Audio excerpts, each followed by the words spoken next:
जिस दिन आखिरी दिन था, दक्षिणा का समय आया, तो पूज्य पिताजी महाराज ने बुलाया, भैया आओ संकल्प करो, अंतिम संकल्प होना है। तो व्यक्ति गया होगा लेने पैसे, और उसने बिल्कुल उसी टाइम पे मना कर दिया, वो नहीं देंगे। अब बेचारा गरीब आदमी जाकर के भीतर रोने लगा, बाहर ही ना निकले। और पिताजी व्यास गद्दी पर बैठे बुलाने के लिए कि भैया आओ, बहुत समय हो गया। तो पिताजी ने उतर करके जाकर भीतर पूछा कि भाई क्या बात है, क्यों नहीं बाहर आ रहे। तो उसकी पत्नी ने बताई सारी घटना कि ऐसा ऐसा हो गया और उसने पैसे देने से मना कर दिए, अब कहां से दें, कोई समझ में नहीं आ रहा। पिताजी बोले देखो, 1.25 रुपए से ज्यादा हमें अगर हाथ में दिखेगा तो हम संकल्प ही नहीं पढ़ेंगे। और 1.25 रुपए में भागवत कथा की, और अपनी गांठ से निकाल करके जो पंडित जी को साथ ले गए थे वो उधार दे करके पंडित जी को दिलवाए। और अब हम संतोष का फल बता रहे हैं आपको कि संतोष का फल कैसे मिलता है। पूज्य पिताजी महाराज ने संतोष रखा, तो उसी कथा में पानी भरने वाला एक लेखवार दादा थे, वो भी नन्ना नन्ना कहलाते थे। वो कहां के हैं? मगुआ खेरे के। और ये चैनपुरा की घटना है।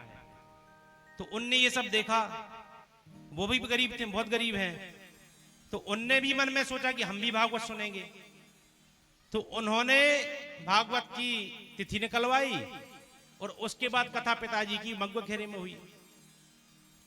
कथा होने के बाद में जब अंतिम संकल्प होना था आखिरी का, तो 4 पंचायतों के सरपंच को उन नन्ना ने बुलाया, नन्ना रेखवार नन्ना ने।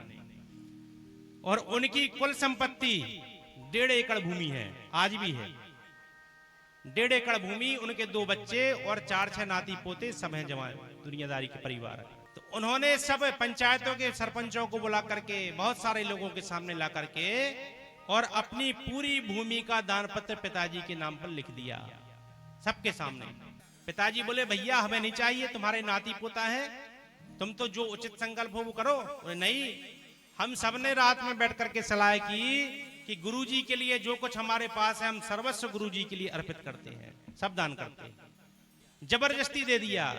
और पिताजी लाए, वापस आए जब घर पर, तो हम लोगों को दान पत्र दिखाया और कहा कि देखो उसने दे तो दी, लेकिन कभी उस भूमि पर अधिकार नहीं जताना, वो उसी के पास है, उसकी ही है, उसी के पास रहने दो। और उसके बाद आज तक दान पत्र वो हमें देखने नहीं मिला, कहां गया, फाड़ के फेंक दिया कि कहां गया। और आज तक वही सब करते हैं, जो भी उसमें निकलता है तो ला करके बगीचा लगाए हुए हैं, तो कुछ खाने को फल फूल आदि देते रहते हैं। आज भी उनका पूरा परिवार है।